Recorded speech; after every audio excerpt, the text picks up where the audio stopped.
प्यारे बच्चों, आज हिंदी विषय में अध्ययन करेंगे पाठ 10 एक दिन की बादशाहत। तो सभी बच्चे ध्यान दें। आरिफ, सलीम, चलो फ़ौरन से जाओ। अम्मी की आवाज़ ऐन उस वक्त आती थी जब वे दोस्तों के साथ बैठे कव्वाली गा रहे होते थे या फिर सुबह बड़े मज़े से आइसक्रीम खाने के सपने देख रहे होते कि आपा झिंझोड़ कर जगा देती, जल्दी उठो स्कूल का वक्त हो गया। तो ये दो बच्चे हैं, आरिफ और सलीम, और जब ये दोस्तों के साथ बैठा करते थे तो इनकी माँ इनको बुला लिया करती थी। अक्सर इनको आवाज़ दिया करती थी कि स्कूल का वक्त हो गया है, जल्दी से तैयार हो जाओ। दोनों की मुसीबत में जान थी, हर वक्त पाबंदी, हर वक्त तकरार, अपनी मर्ज़ी से चूँ भी नहीं कर सकते थे। कभी आरिफ को गाने का मूड आता तो भाईजान डांटते, चुप होता है या नहीं, हर वक्त मेंढक की तरह टर्राए जाता है। बाहर जाओ तो अम्मी पूछती बाहर क्यों गई, अंदर रहते तो दादी चिल्लाती, हाय मेरा दिमाग फटा जा रहा है शोर के मारे, अरे रजिया ज़रा इन बच्चों को बाहर हाँक दे, जैसे बच्चे न हुए मुर्गी के चूजे हो गए। तो दोनों को बड़ी मुसीबत नज़र आती थी कि हर वक्त घर के अंदर उन पर पाबंदी लगाई जाती थी कि ऐसा मत करो, वैसा मत करो, यहाँ मत जाओ, वहाँ मत जाओ। तो इस प्रकार से उन पर घर में पाबंदी लगाई जाती थी, जिससे वो बड़े परेशान हो जाते थे। दोनों घंटों बैठकर इन पाबंदियों से बच निकलने की तरकीबें सोचा करते। उन दोनों से तो सारे घर को दुश्मनी हो गई थी। लिहाजा दोनों ने मिलकर एक योजना बनाई। अब्बा की खिदमत में एक दरख्वास्त पेश की कि एक दिन उन्हें बड़ों के सारे अधिकार दे दिए जाएं और सब बड़े छोटे बन जाएं। अब सलीम और आरिफ यही सोचते रहते कि किस प्रकार से इन पाबंदियों से बचा जाए। इनकी तरकीबें यानी उपाय वो सोचते रहते थे कि क्या किया जाए, जो घर के लोग हम पे पाबंदियां लगाती हैं वो पाबंदी लगना बंद हो जाए। तो उन्होंने एक बार अपने अब्बा के पास गए, अपने पिता के पास गए और बोले कि क्यों ना ऐसा किया जाए, हम दोनों को एक दिन बड़ों के सारे अधिकार दे दिए जाएं, जो काम बड़े करते हैं वो काम हम करें और जो घर के छोटे बच्चे काम करते हैं वो घर के बड़े सदस्य उन कामों को करे। कोई ज़रूरत नहीं है ऊधम मचाने की। अम्मी ने अपनी आदत के अनुसार डांट पिलाई, लेकिन अब्बा जाने किस मूड में थे कि न सिर्फ मान गए बल्कि यह इकरार भी कर बैठे कि कल दोनों को हर किस्म के अधिकार मिल जाएंगे। अभी सुबह होने में कई घंटे थे कि आरिफ ने अम्मी को झिंझोड़ डाला, अम्मी जल्दी उठी, नाश्ता तैयार कीजिए। तो उनकी अम्मी जो थी, उनकी माँ, उन्होंने बोला कोई ज़रूरत नहीं है तुम्हें ऐसा करने की, जब भी देखो हर समय घर में उधम मचाया हुआ रहता है। और लेकिन उनके पिता मान गए और उन्होंने कहा तुम हर प्रकार के अधिकार दे दिए जाएंगे, आज से तुम बड़ों के अधिकार तुम संभालेंगे। सुबह होने में कई घंटे थे, लेकिन आरिफ ने अम्मी को तेज़ आवाज़ लगाई और अम्मी से कहा जल्दी उठिए, नाश्ता तैयार कीजिए। अम्मी ने चाहा एक झापट रसीद करके सो रहे, मगर याद आया कि आज तो उनके सारे अधिकार छीने जा चुके हैं। फिर दादी ने सुबह की नमाज़ पढ़ने के बाद दवाएं, खाना और बादाम का हरीरा पीना शुरू किया। तो आरिफ ने उन्हें रोका, तौबा है दादी, कितना हरीरा पिएंगी आप, पेट फट जाएगा। और दादी ने हाथ उठाया मारने के लिए। अम्मी को गुस्सा आया जब उसने अपनी माँ से ऊंचे स्वर में बात की कि जाइए जल्दी से नाश्ता बनाइए। लेकिन माँ को फिर याद आया कि आज तो इन्हें बड़ों के अधिकार दे दिए हैं, इसलिए माँ चुप हो गई। और फिर वो दादी के पास गए, दवाई पी रही थी, तो उन्होंने दादी को डांटा कि दादी कितना हरीरा पिएंगे आप, एक कड़वी दवाई होती है हरीरा, कितनी दवाई पिएंगे आप, आपका इससे पेट फट जाएगा। इसे सुनकर दादी को बहुत गुस्सा आया।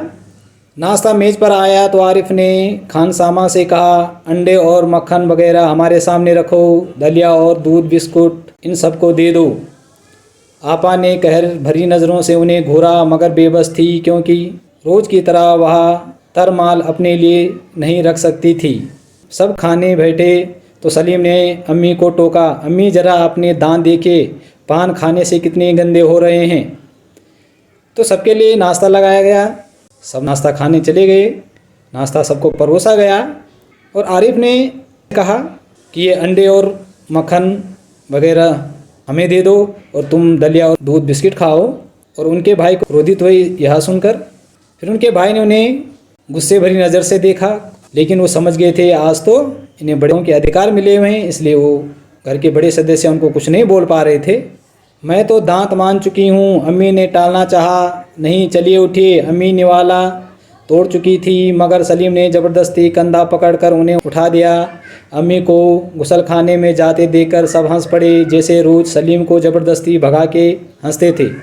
तो सलीम ने माँ से कहा कि माँ देखो आपके दांत कितने गंदे हो रखे हैं, पान खाने से आपके दांत बिल्कुल लाल हो गए हैं, जाइए जल्दी से और अपने दांत साफ कर दीजिए। लेकिन माँ ने कहा देखो मेरे दांत तो साफ है, लेकिन सलीम नहीं माना। उसने अपनी माँ को गुसल खाने यानी जो बाथरूम होता है वहाँ उनको भेज दिया। वो कहा कि आप पहले ब्रश करके आइए। और सलीम की इस हरकत को देखकर घर के और सदस्य हंस पड़े, क्योंकि अम्मी भी सलीम के साथ ऐसा ही करती थी।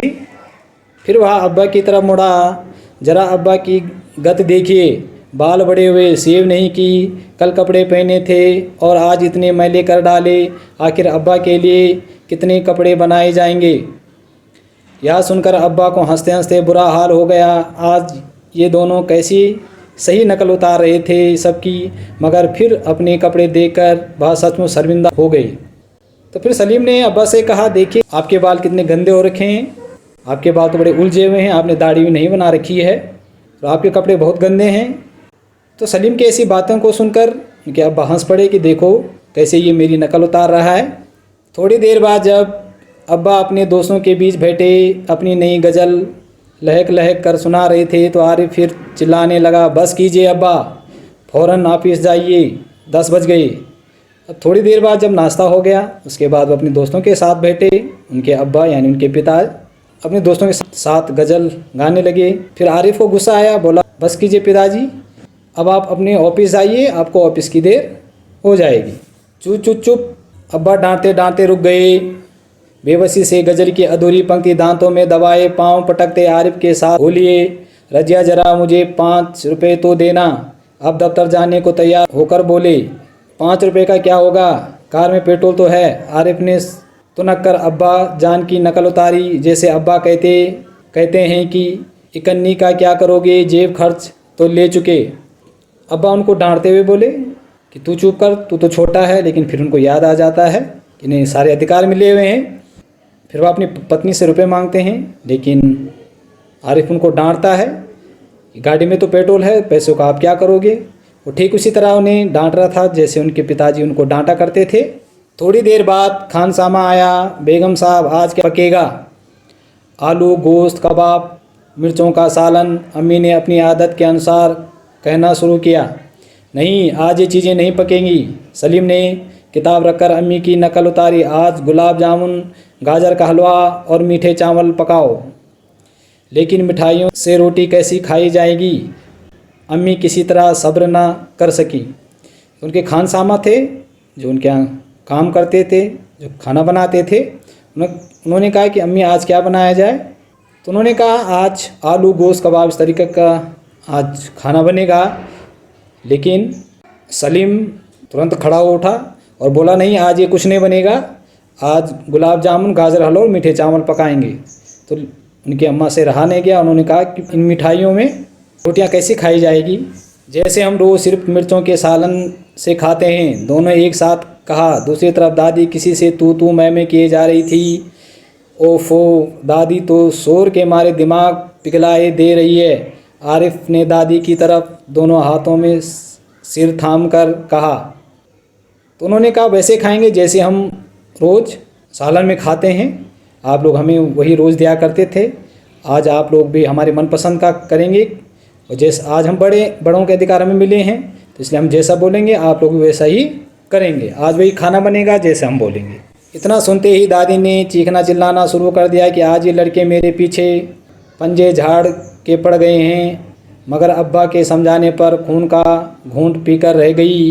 कॉलेज का वक्त हो गया तो भाईजान अपनी सफ़ेद कमीज़ को आरिफ सलीम से बचाते दालान में आई। अम्मी शाम को मैं देर से आऊँगा, दोस्तों के साथ फिल्म देखने जाना है। तो उन्होंने दादी को भी कहा कि आप भी आज ही खाएंगी। लेकिन दादी यह सुनते हुए उन पर चीखना चिल्लाना शुरू कर दिया। लेकिन उनके अब्बा के समझाने पर दादी चुप हो गई। और फिर उनके जो बड़े भाई थे वो कॉलेज चले गए और कहा कि अम्मी मैं आज दोस्तों के साथ थोड़ा देर से घर आऊँगा क्योंकि आज हम फिल्म देखने जाएंगे। खबरदार, आरिफ ने आंखें निकालकर उन्हें धमकाया। कोई ज़रूरत नहीं है फिल्म देखने की, इम्तिहान करीब है और हर वक्त सैर सपाटों में गुम रहते हैं आप। पहले तो भाईजान एक करारा हाथ मारने लपके, फिर कुछ सोचकर मुस्करा पड़े, लेकिन हुजूरे आली दोस्तों के साथ खाकसार फिल्म देखने के बाद पक्की कर चुके थे, इसलिए इजाज़त देने की मेहरबानी की जाए। उन्होंने हाथ जोड़ के कहा। आरिफ ने कहा, खबरदार आप कहीं नहीं जाएंगे। उनको धमकाते हुए आवाज़ में उन्होंने कहा कि आप कहीं नहीं जाएंगे। जब भी देखो हर वक्त दोस्तों के साथ मस्ती करते रहते हो, सैर सपाटा यानी हर समय घूमने को निकल जाते हो, कहीं जाने की आवश्यकता नहीं है, समय पे घर आ जाना। पहले तो उनके भाई को गुस्सा आया, लेकिन फिर उन्हें बाद में वही बात याद आ गई और उनसे विनती करते हुए कहा कि देखो मैं दोस्तों से बोल के आया हूँ, इसलिए मुझे जाने की आज्ञा दे दो। बना करे बस मैंने एक बार कह दिया, उसने लापरवाही से कहा और सोफे पर दराज होकर अखबार देखने लगा। उसी वक्त आपा भी अपने कमरे से निकली। एक निहायत भारी साड़ी में लचकती लटकती बड़े ठाट से कॉलेज जा रही थी, तो उन्होंने मना कर दिया। फिर वह सोफे पे बैठ गया, अखबार पढ़ने लग गया और उसी वक्त उनकी आपा वहाँ आ गई और वह साड़ी पहने हुए कॉलेज जा रही थी। आप सलीम ने बड़ी गौर से आपा का मुआयना किया। इतनी भारी साड़ी क्यों पहनी? शाम तक गारत हो आएगी, इस साड़ी को बदल कर जाइए। आज वह सफ़ेद वायल की साड़ी पहनना। अच्छा अच्छा, बहुत दे चुके हुक्म। आपा चिढ़ गई। हमारे कॉलेज में आज फंक्शन है। उन्होंने साड़ी की शिकनी दुरुस्त की। उन्होंने कहा, बस बहुत हो गया तुम दोनों का, आज हमारे स्कूल में फंक्शन है इसलिए मैं साड़ी पहन के जा रही हूँ। हुआ करें मैं क्या कर रहा हूँ, सुना नहीं? अपनी इतनी अच्छी नकल देकर आपा शर्मिंदा हो गई। बिल्कुल इसी तरह तो वह आरिफ और सलीम से उनकी मनपसंद कमीज उतरवा कर निहायत बेकार कपड़े पहनने का हुक्म लगाया करती थी।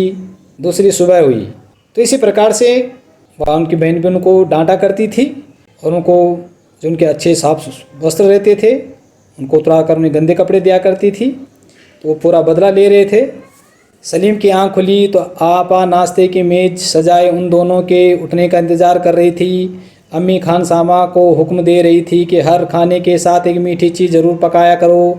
अंदर आरिफ के गाने के साथ भाईजान मेज़ का तबला बजा रहे थे और अब्बा सलीम से कह रहे थे, स्कूल जाते वक्त एक चवन्नी जेब में डाल लिया करो, क्या हर्ज है। तो अगली सुबह सलीम की आंखें खुली, वहाँ नींद से जागा। उसने देखा कि उसके सामने नाश्ता लगा हुआ है और जो उनके खाना पकाने वाला है वह हुक्म दे रही थी, जो उनके खाना बनाने वाली है, जो उनके यहाँ खाना बनाती है, जो खानसामा है, वह हुक्म दे रही थी कि हर खाने के साथ एक मीठी चीज़ ज़रूर पकाया करो। और अंदर से आरिफ की गाने की आवाज़ आ रही थी। उनके अब्बा ने कहा, स्कूल जाते वक्त एक चवन्नी अपनी जेब में डाल लेना। तो इस प्रकार से इन बच्चों को बड़ों के अधिकार मिले थे, जो अगले सुबह ही उनके अधिकार फिर से वापस ले लिए गए। तो प्यारे बच्चों, इसका हिंदी अनुवाद किया है लक्ष्मी चंद्र गुप्त जी ने। तो बच्चों, आपने देखा किस प्रकार से बच्चों को एक दिन के अधिकार मिल गए थे, बड़ों के अधिकार मिल गए थे और वो अपने घर के जो बड़े सदस्य हैं उनकी नकल उतार रहे थे। घर के सदस्य हैं वो भी उनका पूरा आनंद ले रहे थे। और सभी बच्चे इस पाठ को पढ़ने का अभ्यास अवश्य करें।